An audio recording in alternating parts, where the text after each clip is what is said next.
Bom dia, Igreja de Salvador e Igreja de Recife. Puxa, mais uma vez eu quero agradecer a oportunidade de estar aqui compartilhando a palavra de Deus com vocês. Bom, eu teria aqui histórias inúmeras para contar do tempo, especialmente que passei em Salvador como missionário ao lado da minha esposa, mas eu hoje estou inspirado para falar sobre um outro assunto que está também dentro do meu coração, que eu tenho lido, que eu tenho estudado, que é a questão do racismo. Raça e reino. Vamos falar de racismo. Então, o que eu quero dividir hoje com vocês é qual é a perspectiva do Evangelho sobre todas essas questões de divisão, de preconceitos, de sentimentos, essa questão racial que tem estado aí tão presente na nossa sociedade hoje. Qual é a visão da Bíblia? O que a Bíblia fala sobre isso? O que eu posso aprender sobre isso? Então, eu estou muito animado para falar sobre isso, inspirado também na leitura de um livro de um irmão chamado Michael Burns, chamado Cruzando as Fronteiras.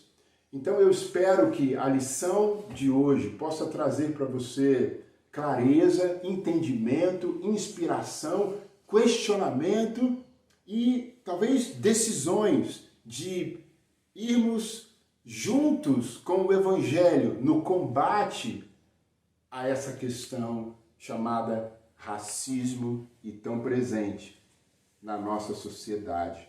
A Bíblia fala em Apocalipse capítulo 5, que o apóstolo João, ele teve uma visão, e nessa visão ele fica triste porque um anjo ele está triste porque não havia ninguém que fosse digno de abrir o livro que estava com 7 selos. E aí um dos anciãos, ele fala para ele não chorar, porque o leão da tribo de Judá havia vencido e ele abriria o livro e os seus 7 selos. E então o cordeiro vem, o livro é aberto e aí os anciãos e os seres viventes começam a fazer um cântico de louvor a esse que seria então capaz de abrir o livro e de romper os selos, e eles cantavam assim no versículo 9: Tu és digno de receber o livro e de abrir os seus selos, pois foste morto e com o teu sangue compraste para Deus gente de toda tribo, língua, povo e nação. Então, a Bíblia está falando aqui sobre o coração de Deus, que a visão de Deus para o futuro é que o sangue de Jesus, a morte de Jesus, ela comprou gente de toda tribo, todo povo, toda nação, toda língua, toda raça, que não haveria nenhuma distinção, nenhuma desigualdade, nenhuma diferenciação entre aqueles que foram comprados pelo sangue do Cordeiro. Esse era o plano de Deus desde o início. O que acontece aí que em Gênesis capítulo 11, lá no versículo 1, a gente pode até ler para confirmar isso, que é a história da Torre de Babel. Mas no capítulo 11, no versículo 1, a palavra fala: no mundo todo havia apenas uma língua, um só modo de falar. Então, a ideia de Deus sempre foi uma família só, um povo só. Mas aqui em Gênesis 11, o homem, ele quer se fazer Deus e ele começa a construir uma torre com o objetivo de chegar aos céus. E aí Deus vê aquilo, vê que o orgulho estava crescendo no coração do ser humano e que eles poderiam fazer algo ruim. Deus, então, ele divide e espalha a humanidade e faz com que cada um seja disperso e não entendam mais um ao outro. Eles deixam de falar uma língua só. Então, o que faz com que Deus mude o plano dele é o pecado do ser humano, que faz com que ele tenha tido que nos separar. Deus nos criou com diferenças. Gênesis 1, Gênesis 2 é muito claro sobre isso. Deus ama a diversidade. A diversidade das cores, a diversidade das formas. Eu tenho assistido uma série no Netflix, né, que nesse tempo de pandemia, de isolamento, o Netflix, as séries passaram a ser parte da nossa rotina como família. E dentre várias séries que a gente tem assistido, uma delas que tem me atraído muito chama-se Nosso Planeta, que é uma série que fala sobre os animais, sobre as florestas, e eu fico maravilhado com a maneira tão criativa com que Deus fez tudo isso, as cores, as formas, os sons, os hábitos. É impressionante como aquilo revela, como a natureza criada revela essa capacidade criativa de Deus, mas em nada isso tem a ver com divisão. Deus nos deu diferentes tribos, diferentes línguas, diferentes pessoas, diferentes nações, diferentes cores. Mas todos nós, como seres humanos, somos feitos e criados à imagem e semelhança de Deus, apesar das diferenças. Nós, seres humanos, que tornamos as diferenças problemas culturais, problemas históricos, relacionais, raciais, étnicos. Nós encontramos formas de nos dividir, infelizmente. E a pergunta que fica é, nós vamos deixar essas questões produzirem diferenças ou divisão? Deus as fez para que fossem diferenças. A cor da nossa pele, a nossa cultura, a nossa etnia, Deus fez assim para que fossem diferenças, não divisões. E uma das formas que o mundo criou para lidar com isso, com essas divisões, é dizer que, não, eu sou daltônico. Eu aceito todas as pessoas. E há um problema aqui, que eu vou tentar exemplificar com a minha família. Eu tenho, como vocês viram no vídeo, 4 filhos, uma menina e 3 filhos iguais, que hoje têm 14 anos, trigêmeos. E uma das coisas que tem acontecido nos últimos 2 anos com eles 3 é que eles são sempre identificados como os trigêmeos. As pessoas, quando falam com eles ou os chamam, falam: ei, trigêmeos, vem cá. E ali os trigêmeos? Trigêmeos, desce para brincar. Trigêmeos isso, trigêmeos aquilo. E eles estão reclamando disso nos últimos anos. Porque eles são o Bernardo, o Caio e o Vitor. E eles querem ser tratados como Bernardo, Caio e Vitor. Eles querem ter o próprio quarto. Eles querem sair sozinhos com o pai e a mãe. Eles não querem mais fazer coisas juntos. Eles estão crescendo, estão entendendo que eles têm uma identidade. Que eles não são 3, eles são 1, apesar de serem univitelinos. Então é mais ou menos isso. Nós temos que celebrar e apreciar as nossas diferenças. Deus nos fez diferentes e nós temos que gostar das diferenças. As diferenças fazem parte da nossa identidade. Deus me fez homem e eu sou grato por isso. Deus me fez preto e eu sou grato por isso. A ideia de ser daltônico, a ideia de ser cego para a cor, é uma resposta mundana para as divisões que acontecem no mundo. Porque tira a identidade que Deus deu a cada um de nós. É uma ideia até bem intencionada, mas é uma resposta do mundo, não é uma resposta bíblica. Há uma expressão africana chamada sankofa, que significa olhar para trás e pegar. Essa é a ideia em sankofa. É olhar para o passado a fim de aprender, para que esse aprendizado do passado promova uma mudança para frente, em direção ao futuro.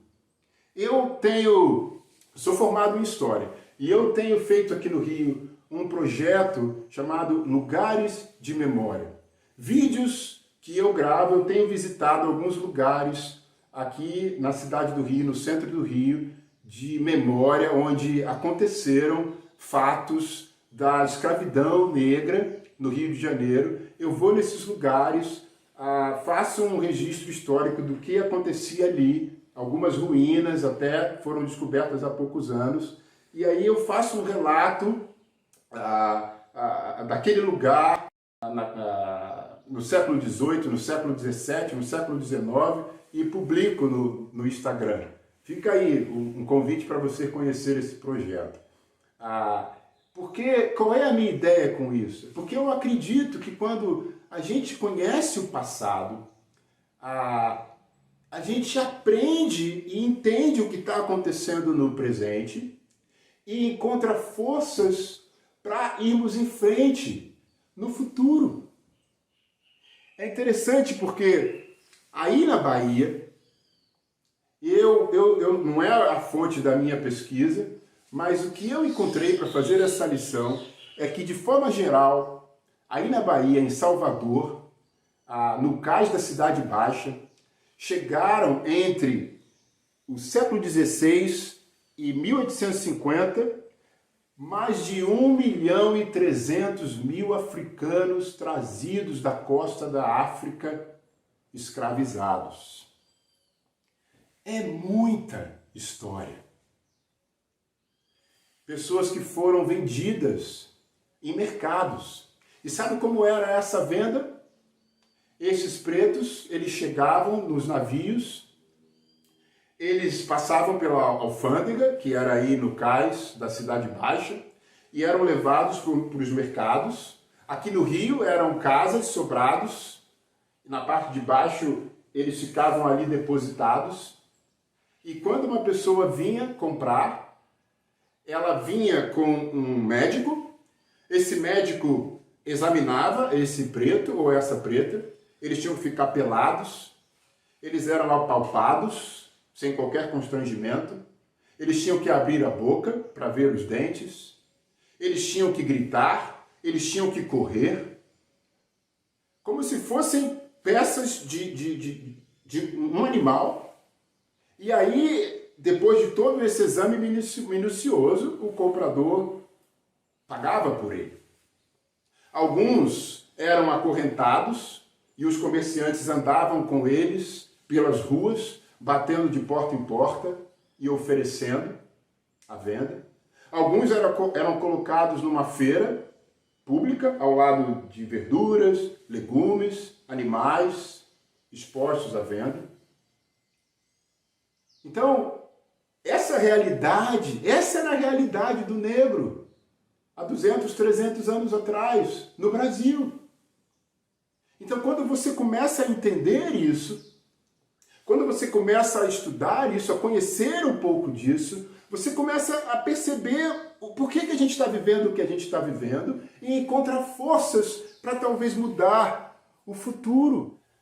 Deus criou um grupo de pessoas diferentes e o mundo os dividiu em etnias, raças e tribos. Em Atos 17, versículo 26, Lucas fala que Deus fez de um só toda a humanidade.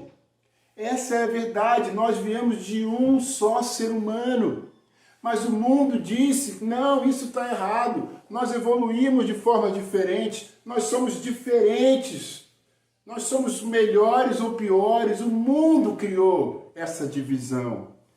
A Bíblia fala que um dos aspectos centrais do Evangelho é que Deus está restaurando sua família de todas as nações que vem de um só homem. Sim, sem dúvida nós temos diferenças, grandes diferenças genéticas, mas nada disso deveria ou deve nos dividir. Esse não é o plano de Deus.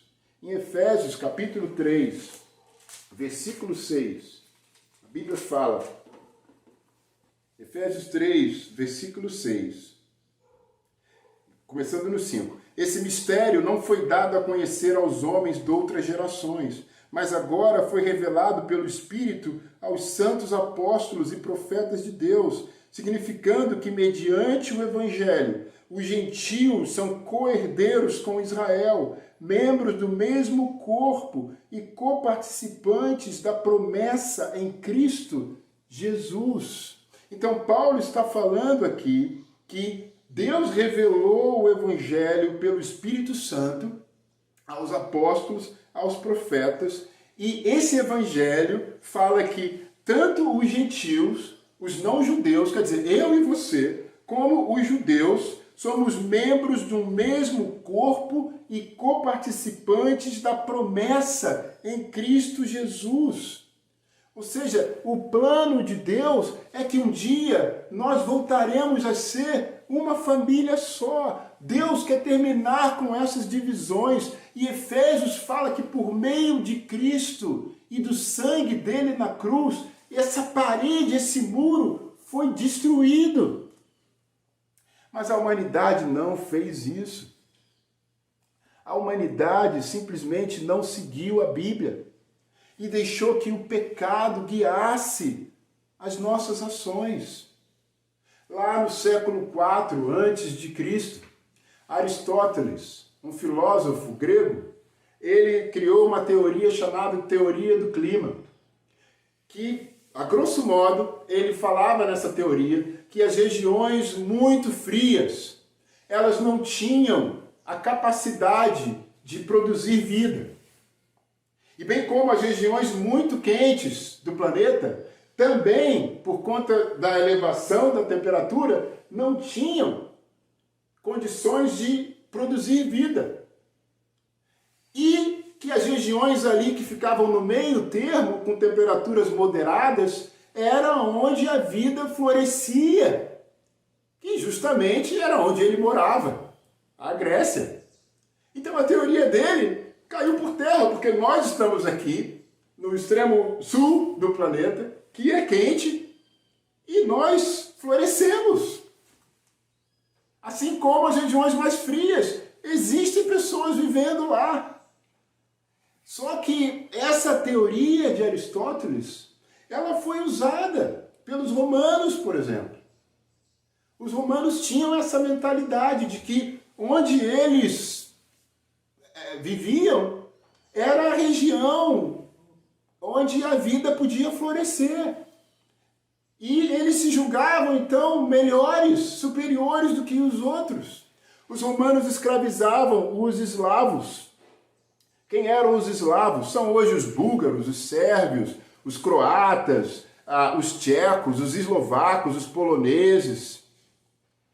Mas essa mentalidade de superioridade, por você ter sido gerado em uma determinada região do planeta, isso prevaleceu por muitos séculos e justificou a escravidão de uma nação contra a outra.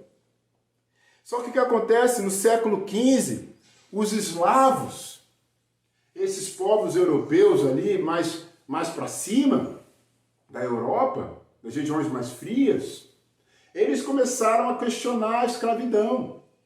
E eles começaram a lutar contra essa ideia e acabar com isso.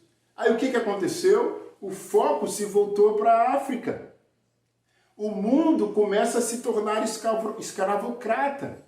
E essa prática de tráfico de pessoas negras começa a ser um negócio muito lucrativo e muito favorável. Porque os africanos, eles não tinham para onde correr, porque eles eram tirados de um continente e atravessavam o oceano para outro. Eles não tinham onde se esconder. Então, escravos negros não faltaram. Havia para todo mundo. Então, virou uma ganância. O pecado da ganância, o pecado da superioridade, criou uma divisão onde ainda não existia. Mas os seres humanos têm a tendência de sempre justificar o seu comportamento pecaminoso. Porque quando você escraviza alguém ou um grupo, você cria a ideia de que aquele grupo é inferior a você de alguma forma. Então você pode ser tratado, você pode ser subjugado, porque eu sou superior a você. Eu não sei se você viu o filme Django. Tem uma cena no filme onde o senhor, né, o dono da fazenda, ele vem com um crânio de um escravo para confrontar um negro que estava tentando enganar ele. E ele pega esse crânio e ele fala que o crânio tinha 3 marcas, 3 furos. E os 3 furos que ele via no crânio desse negro eram numa região do cérebro que era suscetível à submissão. E no crânio de um branco, esses 3 pontos, eles não eram na região do cérebro suscetível à submissão, mas eles eram localizados numa outra parte do cérebro suscetível à dominação, à superioridade. Então, o ser humano e a ciência começaram a criar ideias que não são bíblicas, que não faziam parte do plano de Deus, para justificar a dominação de uma raça sobre a outra. Não era o que a Bíblia ensinou. O conceito moderno de raça, muito provavelmente, foi desenvolvido pelos judeus. E esse conceito fala que raça é uma categoria fixa, que não pode ser mudada, e que é caracterizada por diferentes tipos de humanidade. Então, basicamente, o negro e o branco, segundo esse conceito, são de humanidades diferentes.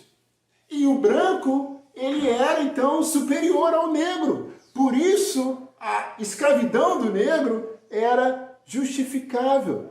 E a África, um continente enorme, com diversas tribos e etnias e culturas diferentes, ele é resumido a um continente só, a um país só, a um povo só, a África, a uma raça só, a preta, a negra.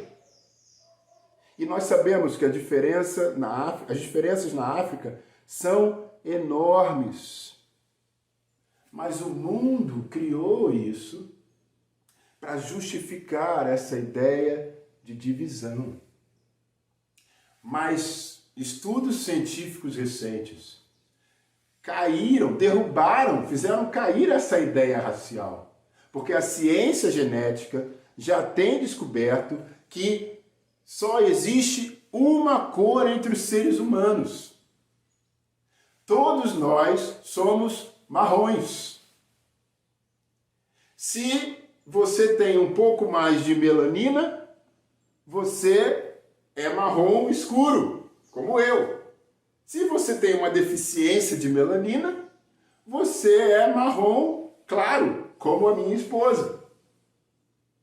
Mas nós só temos uma cor. A ideia de raça foi uma invenção do ser humano.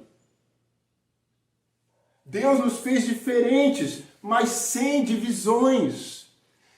O colonialismo e a escravidão, eles acabaram há alguns séculos. Mas essa mentalidade de superioridade, ela permaneceu e continua fazendo estragos. Essa mentalidade de inferioridade de uma raça sobre a outra, com relação a outra, justifica o pecado, justifica os maus tratos. Mesmo se você e eu conseguíssemos acabar com o racismo, o que eu acho impossível sem Deus e sem o reino dele, nós, como seres humanos, encontraríamos outra maneira de nos dividir, porque o problema não é a raça, mas é o pecado.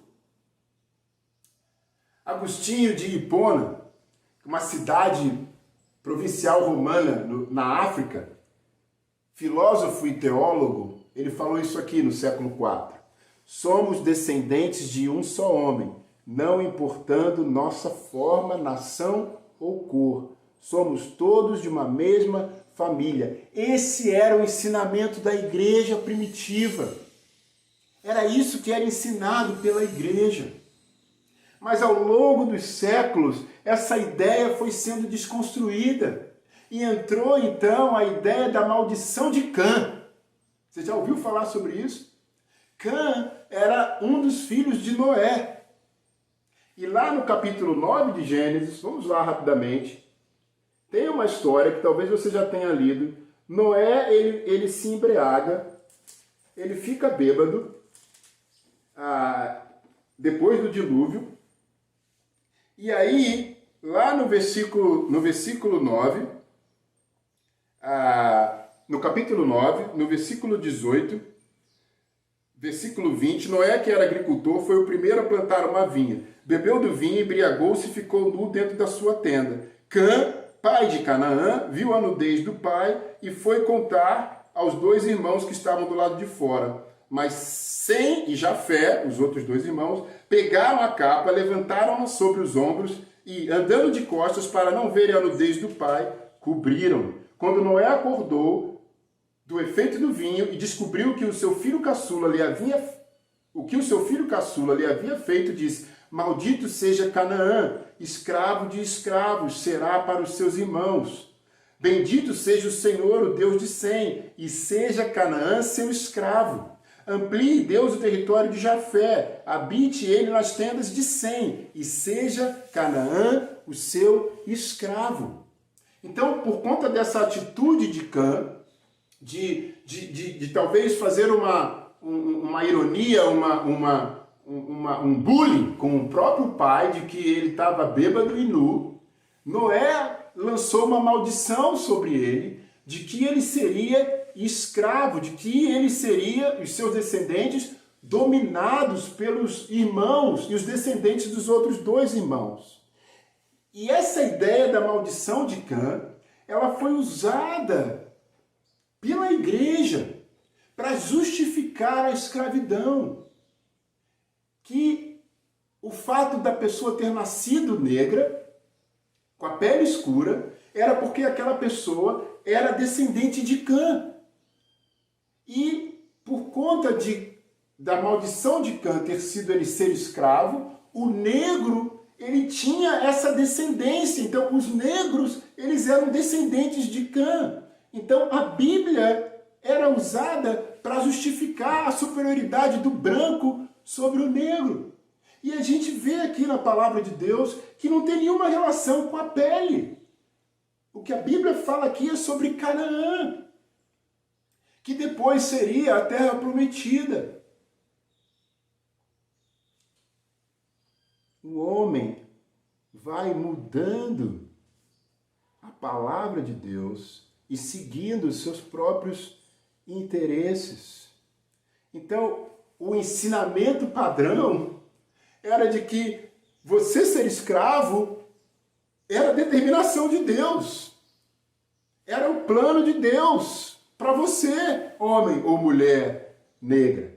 E até há um registro de uma declaração de batismo de um negro nos Estados Unidos, dos escravos negros americanos, quando eles eram batizados, porque eles eram também tidos como pagãos, então eles precisavam ser convertidos, vamos dizer assim, ao cristianismo, e a declaração do batismo era: você foi feito por Deus para se sentir... Não, desculpa, a declaração era: você está sendo batizado, mas não pense sobre a qualidade de sua liberdade. Você está sendo batizado apenas pelo bem de sua alma. Quer dizer, o cara que batizava o escravo, ele deixava bem claro: ó, esse batismo tem a ver com a salvação da sua alma. Não tem a ver com a sua liberdade como escravo. Você continua sendo escravo.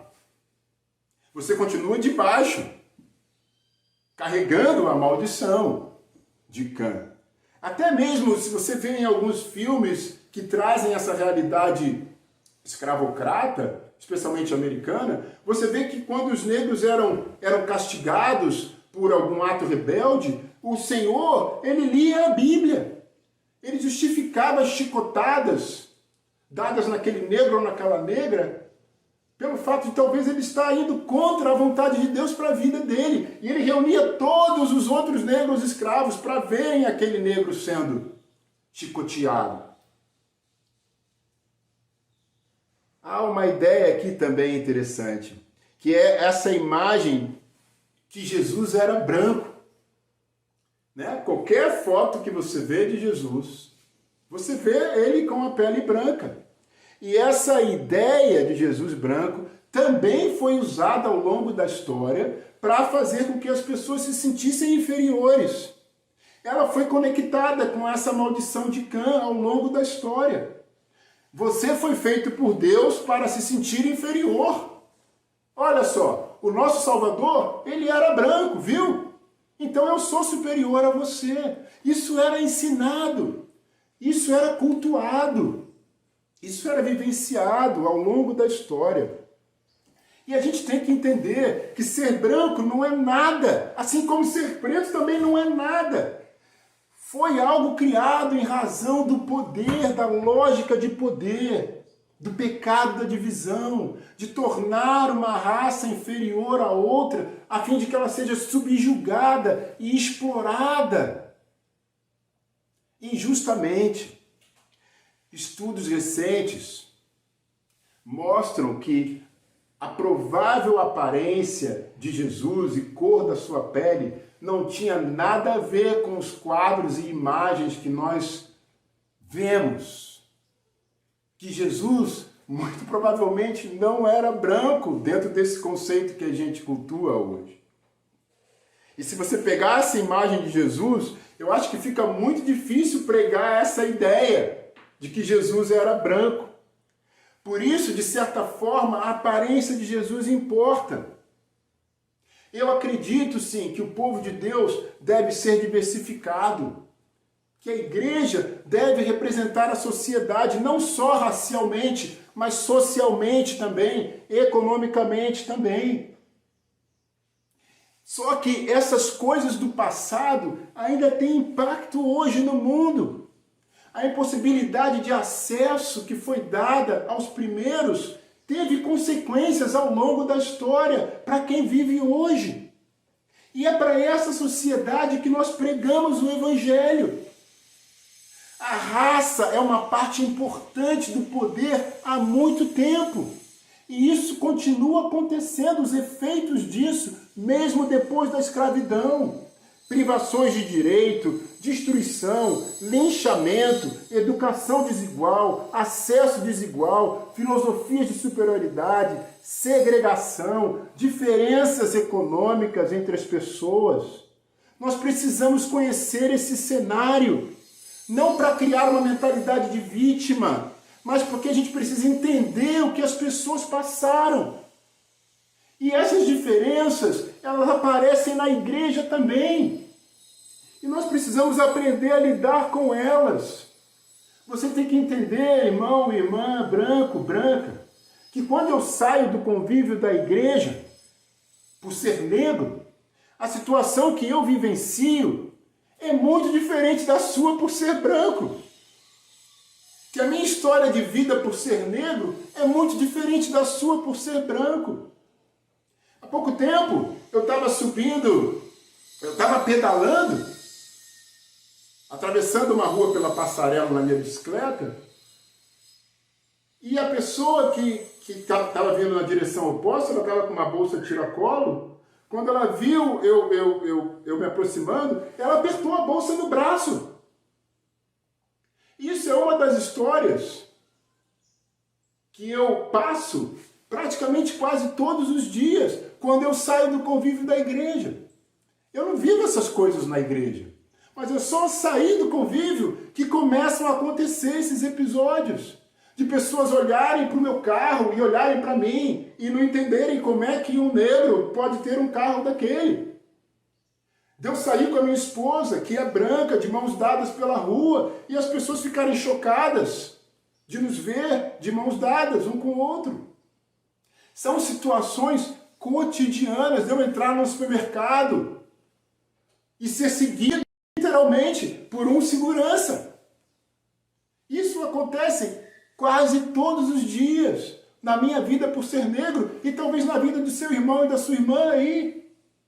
Então nós precisamos conhecer o cenário de vida pelo qual nós passamos. Como disse, não para nos fazer de vítimas, mas para entender o que cada um vive. A Bíblia fala em Romanos capítulo 12, versículo 15.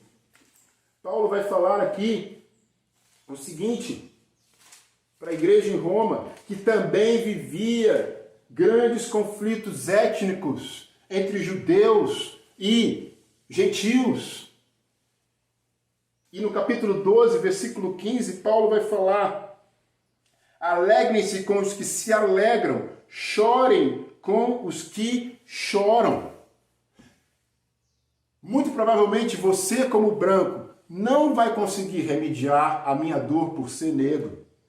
Muito provavelmente você, como branco, não vai conseguir arrancar a minha dor de fora do meu coração. Mas você pode conseguir vê-la, você pode conseguir me escutar, você pode conseguir me entender e você pode se esforçar para aplicar o Evangelho para resolver essa situação. Eu tenho orgulho aqui hoje de anunciar publicamente para você, igreja, da existência de um grupo de discussão sobre essa questão racial, e não só racial, sobre todo tipo de diversidade cultural que existe na nossa sociedade e todos os conflitos que isso gera e tem gerado, talvez dentro da igreja. A gente tem feito parte de um grupo assim. Toda semana, toda quinta-feira, um grupo de irmãos e de irmãs de várias igrejas do Brasil tem se reunido para falar de suas experiências como mulher, como negro, como negra, para falar dos seus conflitos, para ser ouvido, um lugar de escuta, um lugar de acolhimento, um lugar de perdão. Tem sido maravilhoso ser parte desse grupo. O seu evangelista, ele sabe da existência desse grupo.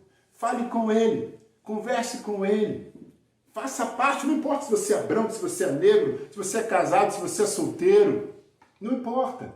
É um grupo aberto a todos, onde a gente está podendo abrir nosso coração e trazer as nossas vivências como seres humanos e encontrar ali um lugar de escuta, de ajuda e de fortalecimento para nós seguirmos em frente, consciente de que o racismo é parte da estrutura social e por isso não necessita de intenção para se manifestar. Por mais que calar-se diante do racismo não faça do indivíduo moral ou juridicamente culpado ou responsável, certamente o silêncio o torna ética e politicamente responsável pela manutenção do racismo. A mudança da sociedade não se faz apenas com denúncias ou com o repúdio moral do racismo. Depende, antes de tudo, da tomada de posturas e da adoção de práticas antirracistas. Esse é um trecho do livro da Djamila Ribeiro, de um livro dela, que vai aparecer aí na tela, que, de certa forma, me inspira a entender a importância de participar de grupos como esse, de que a gente tem que ter uma atitude, tem que ser proativo, de ter uma postura, de se colocar num lugar, especialmente você, branco, de ouvir as realidades e as experiências vividas por seus irmãos e irmãs pretos, para você compreender o cenário, para você compreender a realidade. Como disse, talvez você não vai conseguir tirar a dor, talvez você não vai conseguir compreender completamente, mas você vai conseguir entender e sentir a dor um do outro. Participe desse grupo. Procure saber como participar. Há representantes em cada igreja do Brasil. Uma outra coisa interessante que eu queria falar aqui é sobre o uso da palavra amor. Porque nós usamos a palavra amor para tudo. Eu falo, eu amo a minha esposa, mas eu também amo bife com batata frita. Eu falo, eu amo meu cachorro, eu amo essa camisa. O uso da palavra amor ela é usada para qualquer coisa. O mesmo acontece com a palavra racismo. E se nós não usarmos essa palavra com cuidado, tudo vira racismo. O racismo, fundamentalmente, é um sistema de poder e opressão. Então, para acontecer racismo, tem que ter ali algo econômico ou algum tipo de poder sobre o outro. Então, por isso, pessoas de cor, pessoas negras, não podem ser racistas, porque nós não temos esse poder. O negro não tem poder econômico na sociedade. O negro não tem poder social. Então, a ideia de racismo vem de um sistema de poder e opressão. Entretanto, existe preconceito, existe intolerância, existe discriminação e todos nós somos culpados por isso. Mas racismo é um sistema. Racismo é um sistema dos efeitos de opressão histórica e poder. Defender os oprimidos, advogar por igualdade e dignidade para todos, amar os marginalizados, chamar atenção para o pecado, não são coisas políticas. Racismo é pecado, não é política, não é uma questão meramente social. Racismo é pecado. Eu posso olhar pela perspectiva política, pela perspectiva social, mas da perspectiva da igreja, nós estamos confrontando, nós devemos confrontar um pecado causado pela divisão criada pelo homem. Nós podemos ter diferenças. Nós não vamos concordar 100% com todas as coisas. Talvez algumas coisas que eu falei aqui você não vai concordar. Talvez até pregar sobre esse assunto aqui no domingo vai provocar discordância em alguns de vocês. Mas qual é a resposta do Evangelho do Reino de Deus para isso? A resposta do reino é diferente da resposta do mundo. Em Mateus capítulo 5, versículo 43... Jesus vai falar aqui o seguinte, Mateus 5:43, vocês ouviram o que foi dito, ame o seu próximo e odeie o seu inimigo.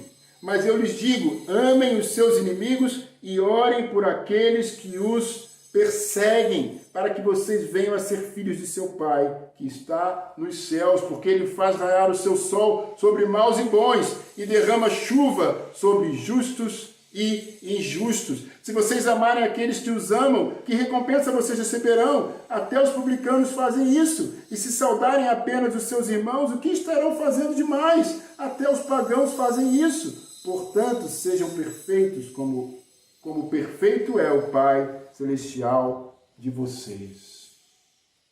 Sabe, é muito fácil ficar zangado, indignado, agitado, frustrado com essas questões raciais, preconceituosas, discriminatórias, opressoras, xingar pessoas. Essa é a resposta do mundo, essa é a mentalidade do mundo. Mas a mentalidade do Evangelho, a mentalidade do Reino de Deus é outra. Jesus está falando aqui algo extremamente desafiante e complexo. Mas é o que a Bíblia fala, ame os seus inimigos. Orem por aqueles que os perseguem, para que vocês sejam filhos do Pai que está nos céus. Sejam perfeitos em amor. Que diferença faz se eu só amo quem me ama? Jesus está me desafiando a amar aquele que me discrimina, a amar aquele que me oprime, a amar aquele que me julga pela cor da minha pele. Essa é a resposta do reino de Deus. Alguns de nós abraçam essa indignação, essa revolta tão fortemente que acabam se tornando pessoas amargas, nervosas, pensando que existe um inimigo de carne e sangue. E a gente acaba não sendo pessoas do Evangelho, pessoas do reino de Deus, porque ficamos extremamente acionados. Há de se ter cuidado com isso. Isso não significa que não existem pecados horríveis. Sim, existem. mas a Bíblia me chama a responder a isso, como negro, como negra, ou como qualquer outro que está me ouvindo e que sofre qualquer tipo de opressão e de discriminação. A Bíblia me ensina a responder com amor.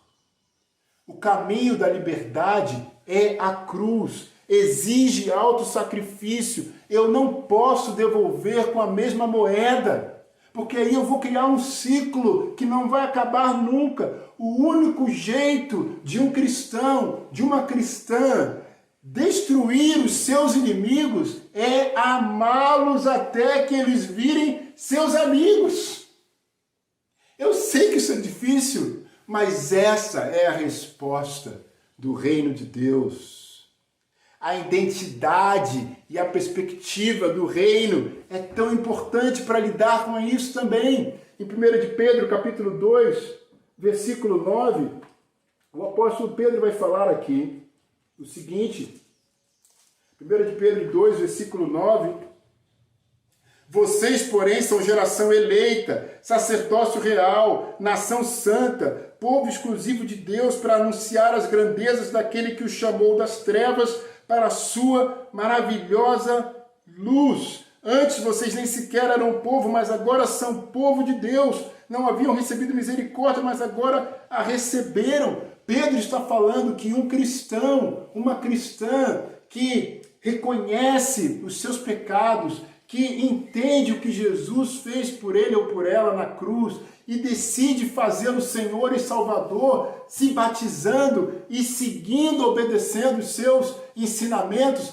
Pedro está falando que essa pessoa é sacerdote, essa pessoa é exclusiva de Deus, essa pessoa é povo de Deus. Olha, eu quero falar o seguinte, se o mundo disser para você que você é inferior, se o mundo disser para você que você é menor em função da cor da sua pele, em função do seu gênero, em função da sua condição social, em função do lugar onde você nasceu, isso é mentira. Porque aos olhos de Deus, você e eu temos um valor inestimável. Nós somos exclusivos, nós somos sacerdotes, nós somos povo de Deus. E se a sociedade diz para você que você tem privilégios, talvez por ser branco, descubra maneiras de usar desses privilégios para o bem dos outros, para o bem do reino, para o bem da igreja. Nós não devemos brigar por essas coisas, mas entender essas diferenças sobre a perspectiva de Deus e do seu evangelho. E por fim, qual é a prioridade do reino de Deus? Em Filipenses capítulo 2, versículo 5, Paulo vai falar algo aqui. Em Filipenses 2, versículo 5.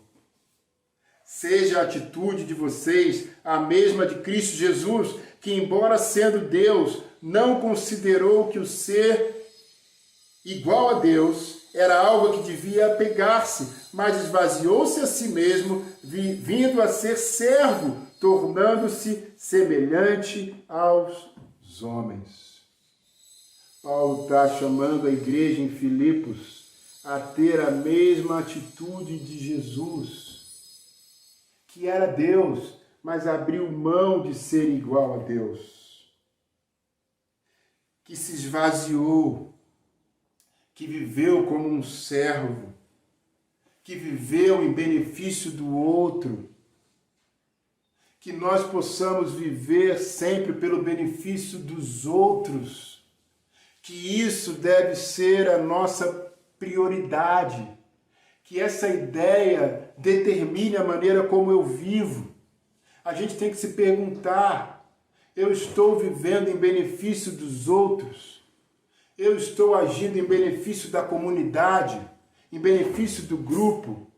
Eu estou sendo guiado por uma perspectiva mundana, por uma perspectiva política ou pela perspectiva do reino de Deus? Porque se eu sou guiado pelos movimentos sociais, pela política, pelo mundo, onde entra o reino? Onde entra a Bíblia? Onde entra o amor pelos inimigos? A oração pelos inimigos? Onde entra o fato de que você é exclusivo, você é único, você é especial para Deus? O reino e a resposta de um cristão deve ser radicalmente diferente. Então, mais uma vez, muito obrigado pela oportunidade de falar sobre isso. De fazer com que a Bíblia fale para nós. Nos lembrando do sonho de Deus, do plano original de Deus. De que sempre foi de nós sermos um só.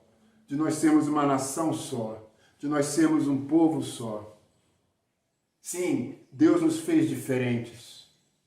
Na cor da pele, nos gêneros, nos fez nascer em lugares diferentes, com culturas diferentes, e há muita riqueza na diferença e na diversidade, mas Deus não nos dividiu pela cor da nossa pele, pelo nosso sexo, pela região onde nascemos. Isso não veio de Deus, isso veio do ser humano. Mas essa é a sociedade que nós vivemos. Essa é a sociedade que nós pregamos a palavra. Então que nós possamos, por meio do Evangelho, responder a isso biblicamente. Sim, se envolvendo, ouvindo, querendo entender, se colocando num lugar de escuta daquele que sofre, daquele que é oprimido, daquele que é discriminado. E se você é um privilegiado pela cor da pele, pela sua posição social ou econômica, use desses privilégios em benefício dos outros. E, sobretudo, ame. E, sobretudo, sirva. Muito obrigado a todos. Que Deus te abençoe. Foi um grande prazer passar esse domingo com vocês. Um ótimo fim de dia. Tchau, tchau.